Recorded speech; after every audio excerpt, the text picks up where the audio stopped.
নমস্কার বন্ধুরা, গল্পের চিলেকোঠা পরিবারে আপনাদের সকলকে স্বাগত জানাই। আমি সায়নী। আজ আমাদের নিবেদন বিখ্যাত লেখিকা শ্রীমতী আশাপূর্ণা দেবী রচিত গল্প গলায় দড়ি। গল্পটি কেমন লাগলো কমেন্টে জানাবেন। যদি ভালো লাগে লাইক করবেন, আর চ্যানেলটিতে যদি নতুন হয়ে থাকেন সাবস্ক্রাইব করবেন। তাহলে চলুন আর দেরি করব না, শুরু করি আজকের গল্প। শ্রীমতী আশাপূর্ণা দেবী রচিত গলায় দড়ি।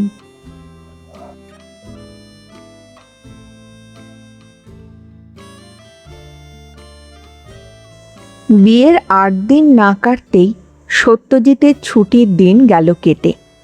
10 দিনের তো ছুটি বিয়ের আগেই গেছে কদিন। কাজের জায়গায় ফিরে যাওয়ার আগের দিন সত্যজিৎ বায়না ধরে বসল নতুন বউকে সঙ্গে নিয়ে যাবে। অনাসৃষ্টি কথা একেবারে। কনে বউ এখনো অষ্টমঙ্গলায় বাপের বাড়ি যায়নি, নিয়ে যাব বললেই নিয়ে যাওয়া হয়। পিসিমা বললেন, হিঁদুর ছেলে হয়ে তাও জানিস রে বাপু, 8 দিনের দিন মেয়ে জামাই জোরে যাবে, সুবচনী মঙ্গলচণ্ডীর পুজো হবে, কিচ্ছু জানো নে বাছা। তা ওটা আজই সেরে নাও না। খ্যাপা ছেলে, এসব হলো নেম্যকম্য ব্যাপার, যা তা করলেই হলো বুঝি। তা জামাই হতভাগা তো জোর ভেঙে পগারপার হচ্ছে, তার কি? বালাই ষাট, বলতে যদি মুখে তোর কিচ্ছু আটকায় বাপু, কি করবি বাবা? যাবার তো কথা নয়, নেহাত নাকি সাহেবের চাকরি, ও মুখ পোড়াদের শরীরে কি দয়াধম্ম আছে? সত্যজিৎ হো হো করে হেসে উঠল। তোমাদের মা মঙ্গলচণ্ডীর শরীরেও কি দয়াধম্মের চিহ্ন প্রকাশ পাচ্ছে পিসিমা? সাহেব মুখ পোড়াদের মতনই তো কড়া আইন, 2 দিন আগু পিছু হবার জো নেই দেখছি। তা বললে কি করে হবে বাচ্চা, শাস্তর যে শাস্তরের মতোই চলবে। পিসিমা চলে গেলেন বটে, কিন্তু রান্নাঘরে সত্যজিতের মায়ের কাছে গিয়ে যা বললেন তা সম্পূর্ণ উল্টো কথা। বললেন, ছোট বউ, ও ছোট বউ, ছেলের স্বাদ হয়েছে, বউ নিয়ে বাসায় যাবে। তুমি আর অমত করো না বাপু, বুঝলে কি না এখনকার ছেলে মেয়ে। সত্যজিতের মা চমকে গিয়ে প্রশ্ন করলেন, কার স্বাদ হয়েছে? সত্যের দিদি? হ্যাঁ গো, আমার কাছে বলে কিনা পিসিমা তোমাদের বৌমাটিকে নিয়ে পালাচ্ছি। আহা, বোঝো না কেন, বেটা ছেলে বড় হয়েছে, ইচ্ছে হবে বই কি, হবে না? কাল ফুলসজ্জা হয়েছে আর আজই দেশান্তরী, এ যেন মুখের গেরাস কেড়ে নেওয়া, বোঝো। সত্যজিতের ছোট বোন মার কাছে বসে রুটি বেলছিল। বেলুন ফেলে রেখে মুখে কাপড় চাপা দিয়ে এমন হাসতে শুরু করলো, মা বিরক্ত হয়ে বললেন, হর্ষকা, ও কি হেসে মরছিস কি জন্যে?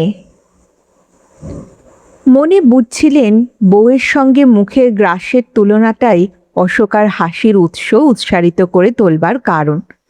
নিজেও হয়তো হেসে ফেলতেন যদি এইমাত্র এরকম একটা অপমানকর প্রস্তাব না শুনতেন। অপমানকর বই কি, দস্তুর মতো অপমান। ছেলের মুখ থেকে বউ নিয়ে বাসায় যাওয়ার প্রস্তাবটাই যে যথেষ্ট অপমানের, তার ওপর কিনা 3 দিন মোটে বিয়ে হয়েছে যে ছেলের। অশোকা কিন্তু মার বকুনিতে কান দিল না, প্রায় তেমনই হাসতে হাসতে বলল, দাদা বুঝি তোমার কাছে দুঃখ করছিল পিসিমা? দুঃখ করতে যাবে কেন লা? হাসতে হাসতেই বলছিল, পিসিমা বউকে ফেলে রেখে যেতে মন সচ্ছে না, নিয়েই যাই। আমি বলি, আহা, তা যাক না বাপু, এখনকার ছেলে মেয়েদের তো বয়স কাল গড়িয়ে গিয়ে তবে বিয়ে হয়, লজ্জা শরম করবে কেন বাচ্চা? আমি বলি, কনে বৌমাকে তুমি পাঠাতে গড়রাজি হয়েও না ছোট বউ। আহা, ছেলেটা আমার মুখখানি চুন করে বেড়াচ্ছে গো। সত্যু তোমার সঙ্গে ঠাট্টা করছে ঠাকুরজি, বলে আরাধ্য কাজে মন দেন সত্যজিতের মা। এতখানি ওকালতির পর এভাবে মামলা ডিসমিস হওয়ায় পিসিমা বিলক্ষণ চটে যান। তবে বিরক্তি গোপন করেই বলেন, ঠাট্টা করতে যাবে কেন ছোট বউ? আমি কি ও ঠাট্টা তামাশার যোগ্যী? এই যে বাচ্চাকে হাতের সুতো খুলতে না খুলতে চলে যেতে হচ্ছে, এতে কি তোমারই মন সচ্ছে বাছা? এককালে পিসিমাই এ রাজ্যের সর্বময়ী কর্ত্রী ছিলেন। দাপট ও নেহাত কম ছিল না। তার ভয়ে বাঘে গরুতে একঘাটে জল না খাক, অধস্তন ব্যক্তিরা বাঘের মতোই ভয় করত তাকে। দু চারটি সন্তানের পিতা হয়েও ছোট ভাইরা দিদির সামনে মুখ তুলে কথা কইতে সাহস করত না। বিরুদ্ধাচারণ তো দূরের কথা। কালের গতিকে সেই সদা সন্ত্রস্ত কম্পমান বক্ষ ভাই বউরা ও ছোট ভাইরা যে কি করে হঠাৎ দিব্যি একজন হয়ে উঠলেন, সে এক আলাদা রহস্য। এখন ভাইরা যে অবহেলা করেন তা নয়, তবে ভয়ও করেন না, সেটা বলাই বাহুল্য। ভয়ের জায়গায় একটু সস্নেহ করুণা করেন। বাবা রে, দিদি রাগ করবেন, এ ভাবের পরিবর্তে আহা, দিদি দুঃখিত হবেন, এই আর কি। দাঁতের জোর, চোখের জ্যোতি এবং কোমরের বলের সঙ্গে সঙ্গে যে গৃহিণীত্বের মর্যাদাও হারিয়েছেন, এ কথা পিসিমা নিজেও অনুভব করেন বইকি। তাই তার কথায় আজ আদেশের পরিবর্তে ওকালতি সুর। তবে বয়সের দোষে অসহিষ্ণুতা আসবেই, অসহিষ্ণুতা আর অবুঝপনা। যেই মনে হলো আহা, সতুর ইচ্ছে হয়েছে, ব্যাস সতুর ইচ্ছের সপক্ষে রাশি রাশি যুক্তি সংগ্রহ করতে শুরু করলে। বললেন, এই তো কত দুঃখে ছুটিটা পেয়েছে বাছা আমার, আবার কবে আসবে তার ঠিক কি বল দেখি? বউকে ওর কাছে পৌঁছে দিতে কে যাবে তাই বল? 30 বছর বউ নইলে চলেছে, আর 3টে মাস চলবে না? সতুর মা রুটির চাটু নামিয়ে কড়া চাপিয়ে দেন। ভাগটা যেন এই অসম্ভব বাজে কথাটার জন্যে হাতের কাজ কামাই দিয়ে কথা কইবার কোনো দরকার নেই। পিসিমা আবার বলেন, বিয়ে করেনি সে একরকম ছিল বাপু, এখন যতই হোক আস্বাদ পেয়েছে, তুই বুঝিস নে। অশোকা আবার হাসতে হাসতে হুমড়ি খেয়ে পড়ল। তাহলে ছোট বউ, নতুন বৌমাকে কাল সকালে একবার বাপের বাড়ি পাঠিয়ে দিয়ে ধুলো পায়ে ঘর বসত করে আনো। ওসব তুমিই করো না ঠাকুরজি, তোমারই তো ওসব করবার কথা। বলে সমস্ত কথার ইতি করে দিল তেলের কড়ায় প্রবলভাবে ছ্যাঁক ছোঁক শুরু করে দিয়ে সত্যজিৎ জননী। পিসিমা বুঝলেন এ রাগের কথা।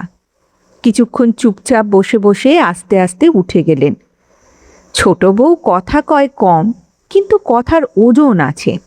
অথচ এমন দিন ছিল, ভাইপো ভাইজিরা যত অন্যায় আবদারি করুক, পিসিমা তাদের সপক্ষে থাকলে তাদের মায়েদের টু শব্দ করবার হুকুম ছিল না।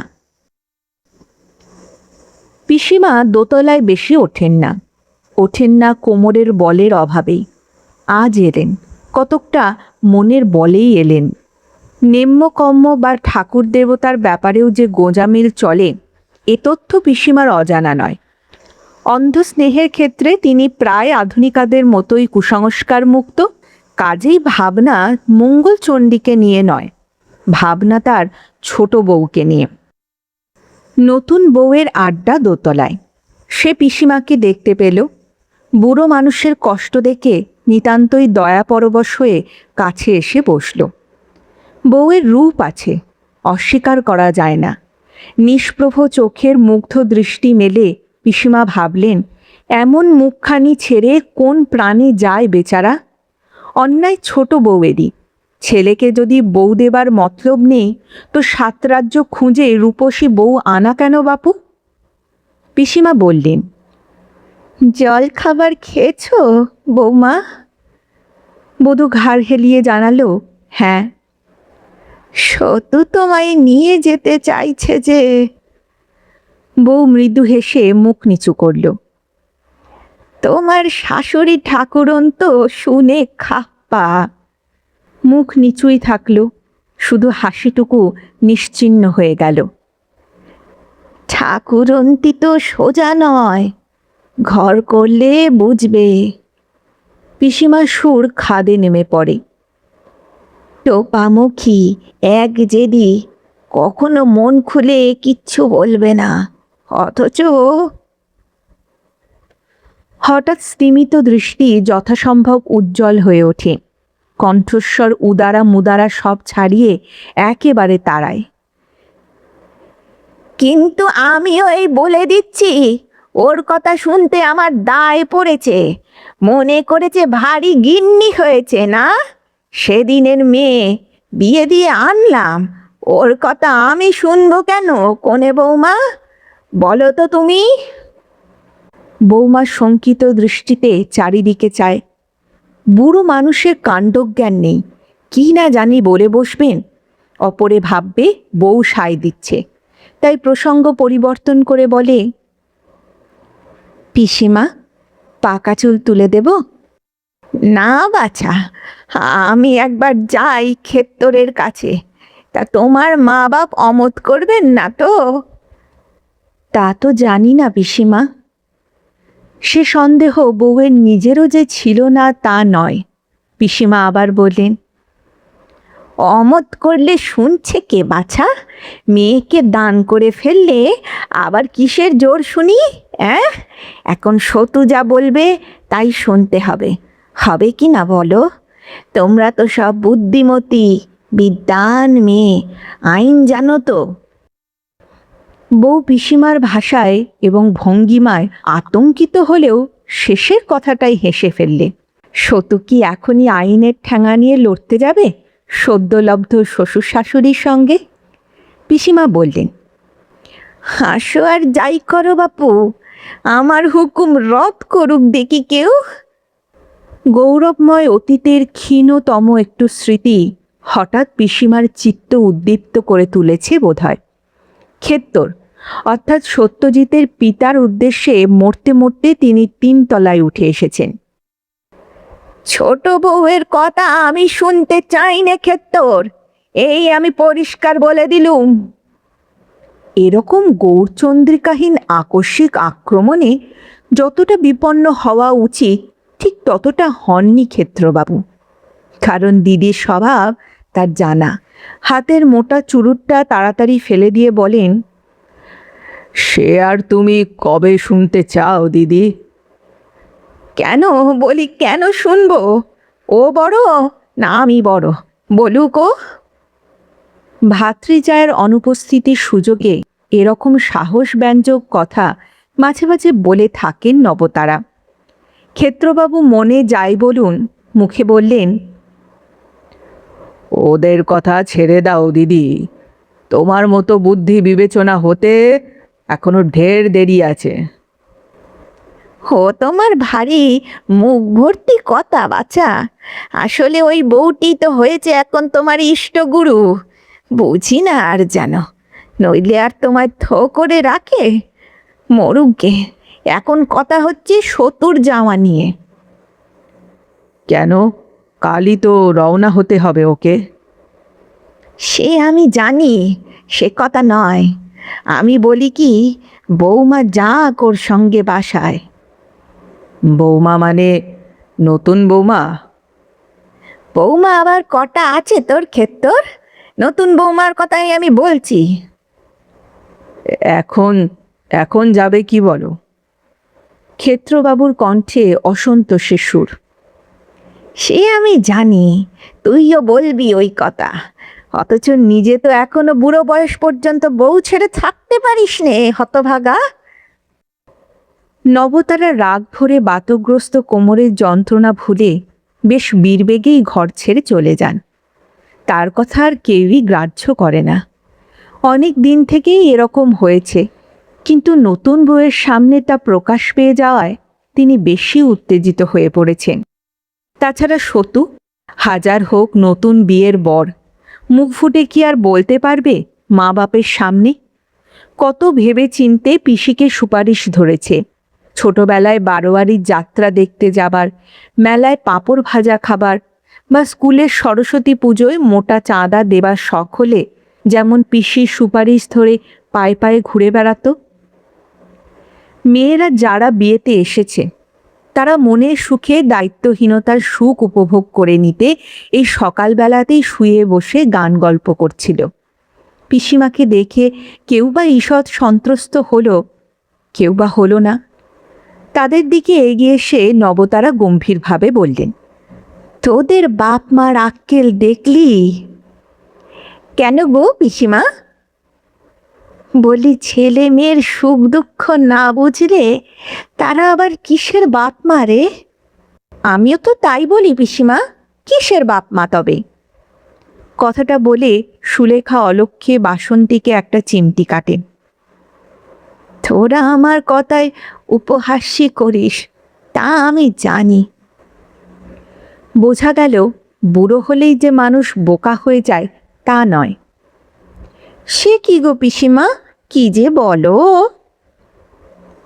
বলছিলাম, শোন না, নতুন বৌমাটি তো দিব্যি ডাগর ডোগর। হ্যাঁ গো, তা তো আছে। তবে এখন আর বাপের বাড়ি যাবার কি দরকার? কচি খুকি তো নয় যে মার জন্যে কাঁদবে। সে তো বটেই পিসিমা, এই একবার ঘুরে আসুক, তারপর নয় এখানেই থাকবে। কি বলিস, এখানে থাকবে? পিসিমার প্রশ্নে একটু থতমত খেয়ে যায় বাসন্তী। তার মতলবটা ঠিক বোঝাও যাচ্ছে না এখনো। বলল, বরাবর কি আর থাকবে গো, যাওয়া আসা করবে। মার এখন শরীর খারাপ, আমরা তো যে যা শ্বশুর বাড়ি চলে যাব। বউটি না থাকলে চলবে কেন বলো? তা বেশ, তা বেশ। বলি, যে ছোঁড়া বিয়ে করলো তার কথা তো কেউ মুখেও আনিস না। তিন বোন বিস্মিত দৃষ্টিতে পরস্পরের মুখ চাওয়াচাই করে। ব্যাপার কি? যে পিসিমা এখনকার ছেলে মেয়েদের বেহায়াপনার জ্বালায় যখন তখন হার্টফেল করতে বসেন, তিনি হঠাৎ নবদম্পতির রাইট নিয়ে ফাইট করতে নেমেছেন মানে? সুলেখা একটু বেশি সাহসী। সে ওষ্ঠ কঞ্চিত করে বলে, তাহলে দাদা নতুন বউকে পকেটে করে নিয়ে যাক দিল্লিতে। পিসিমা অমনি বলে ওঠেন, যাবেই তো, যাবেই তো নিয়ে, কেন যাবে না শুনি? সময়ে বিয়ে হলে 5টা ছেলের বাপ হতো না? এখনো আবার 5 বছর মা বাপের কাছে বউ ফেলে রাখবে? বলি কেন?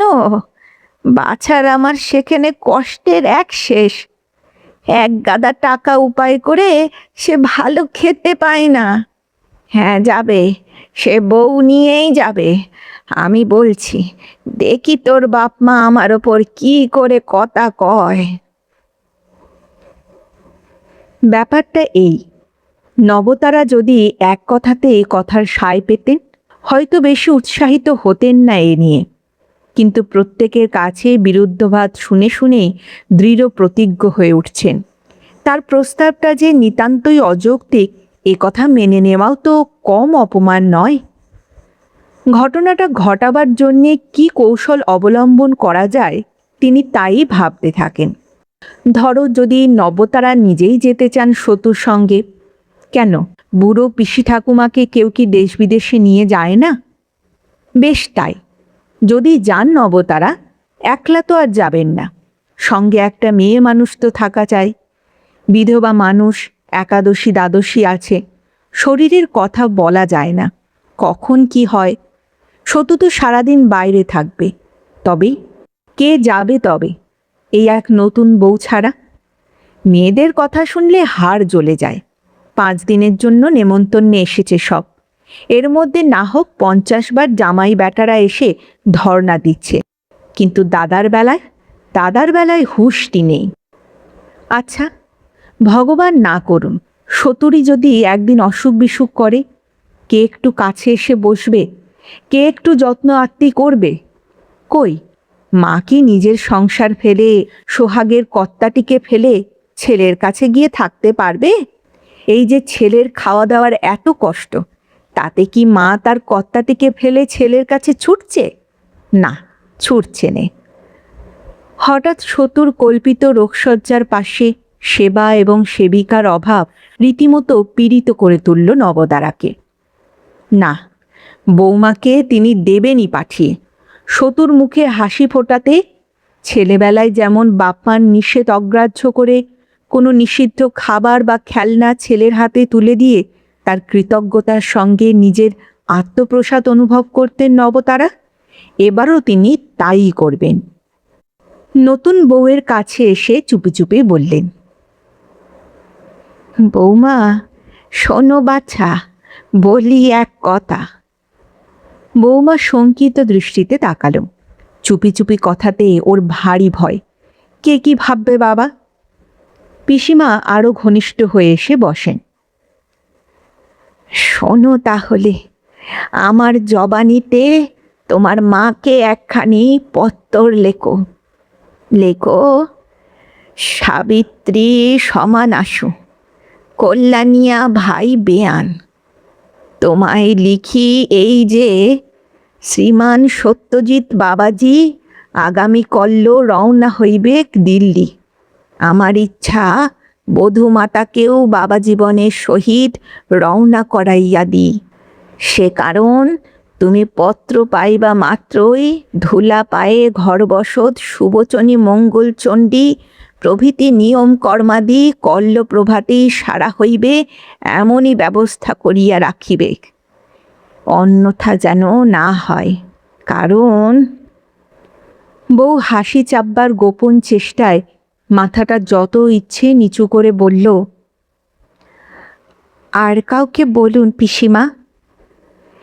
না না, আর কাউকে আমার বিশ্বাস নেই বাছা। ছুরিগুলো কি সোজা? বললে কত হাসবে জানো, নকরা করবে, মা বাপের কানে তুলবে, তিল প্রমাণ কথা তাল প্রমাণ করে ছাড়বে। এমনটা করো না বাবা, তুমি লেখো। আমার ভারী লজ্জা করছে পিসিমা। লজ্জার কিছু নেই গো মা, তুমি তো আপনা থেকে বলছো নে, এ আমার জবানি। আচ্ছা, নয় শতুর নামের সঙ্গে বাবা জীবন লিখো না, এমনি দাও। না বাছা, পাঁচ কান করো না, তুমি টুক করে লিখে দাও, আমি খেন্তিকে দিয়ে পাঠিয়ে দিচ্ছি। বলা বাহুল্য, পিসিমার অভয়বাণী বধূকে কিছুমাত্র ভরসা দিতে পারে না। নিতান্ত বিপদগ্রস্তের মতো তার হাত এড়াবার কৌশল চিন্তা করে সে। ঠিক এই সময়ে বিপদ হারিয়ে মধুসূদনের বেশে সত্যজিতের আবির্ভাব। আপন আনন্দে টকবক করতে করতে আসছে, লক্ষ্যই করেনি পিসিমাকে। সহাস্যে বধূর উদ্দেশ্যে বলে, বলে এলাম তোমার মাকে, শুনে তো। হঠাৎ বউয়ের ঘোমটা টানার বহরেই লক্ষ্য পড়ল ঘরে পিসিমা। অপ্রতিভ হবার ছেলে সত্যজিৎ নয়, তাছাড়া 5 বছর বিদেশে চাকরি করে উন্নতিও করেছে বইকি। কণ্ঠস্বরকে কন্ট্রোল করবার চেষ্টা মাত্র না করে বলে ওঠে, এই যে পিসিমা, বলে এলাম শাশুড়ি ঠাকুরনকে। তুমি তো তোমাদের এইসব ধর্মকর্ম পুজো পাঠের কথা শুনিয়ে আমাকে ঘাবড়েই দিয়েছিলে। কই, শাশুড়ি মা তো শুনে কিছু বললেন না, বরঞ্চ খুব খুশি। বললেন, তোমার সঙ্গে পাঠাবো, তা আবার বলবার কি আছে বাবা। আমিও তাই ঠিক করেছি পিসিমা। যাই, কিছু মার্কেটিং বাকি আছে, করে আসি। আর ছুটি পাওয়ারও তো কোনো ঠিক ঠিকানা নেই, ওকে নিয়েই যাব ভাবছি। বলেই শীষ দিতে দিতে চটপট সিঁড়ি দিয়ে নেমে যায় সত্যজিৎ। যেন শাশুড়ি ঠাকুরনের মত পাওয়াটাই ছিল চরম ব্যাপার, আর কোনো সম্মতি অসম্মতির প্রশ্নই ওঠে না। বোধ করি সেই ভীতিকর এবং অপ্রীতিকর অবস্থাটা চোখ বুজে এড়িয়ে যাবার জন্যে এই অন্য মনস্কতার ভান সত্যজিতের। ভাবটা যেন ছুটি নিয়ে বিয়ে করতে এসেছে, বউ নিয়ে ফিরে যাবে। এ তো জানা কথাই, এতে বলবার আবার কি আছে। দুর্ভাবনা ছিল শাশুড়ি ঠাকুরনকে নিয়ে, যার আদরের দুহিতাকে সে বেদখল করে নিয়ে যাচ্ছে। তার সম্মতি যখন পাওয়া গেছে, তখন আর কি করবার আছে? শীষ দিতে দিতে মার্কেটিং করতে যাওয়া ছাড়া। যাক, নবতারা তাহলে বাঁচলেন। যে দুর্লঙ্ঘ পর্বতটা অতিক্রম করবার চিন্তায় অস্থির হয়ে এত ফন্দি ফিকির খাটাতে বসেছিলেন, সতু সেটা এক ফুৎকারেই উড়িয়ে দিয়ে বুঝিয়ে দিলে ওটা পর্বত তো নয়, দুর্লঙ্ঘও নয়, একটা কাল্পনিক ছায়া মাত্র। অন্তত পিসিকে আর ভাইপোর ন্যায্য দাবি আদায়ের জন্যে প্রতিপক্ষের সঙ্গে লড়াই করতে হবে না, সেটা ঠিক। কিন্তু এত পরিশ্রম বাঁচিয়ে দিয়ে নবতারাকেও কি খুব সন্তুষ্ট করতে পারল সতু? না, মুখ দেখে তো তা মনে হচ্ছে না। হঠাৎ যেন প্রধান অভিনেতাকে কাটা সৈনিকের পাঠ দেওয়া হয়েছে। বাসন্তীরা হাসাহাসি করতে পারে, ক্ষেত্তর দম্পতি বিরক্তি প্রকাশ করতে পারেন, কিন্তু নবতারা বেচারার যে কিছুই করবার নেই। কলির ছেলে মেয়ের অকথ্য নির্লজ্জতা দেখে জ্বলন্ত ভাষায় নিন্দে করে বেড়াবেন? সে সুখেরও গোড়া কেটে দিয়েছেন নিজেই। এত অপদস্থ মানুষে হয়, এত অবান্তর, এত গৌণ। সহসা সমস্ত রাগ গিয়ে পড়ে নববধূরূপিণী ভিজে বেড়ালটির ওপর। বটে, ভেতরে ভেতরে এত! এরই মধ্যে বরের সঙ্গে সলা পরামর্শ করে বাসায় যাবার ফিকির করা হচ্ছে। মা বাপের জন্যে কি মন কেমনও করে না ছাই? ছি ছি, ঘেন্নায় লজ্জায় নবতারারই যেন মরে যেতে ইচ্ছে করছে। লজ্জা নেই, শরম নেই, হায়া নেই। ছি ছি, এইসব মেয়ে ছেলেরা এতকাল বিয়ে না করে ছিলি কি করে? গলায় দড়ি, গলায় দড়ি। গলায় দড়ি তো বটেই, কিন্তু কার?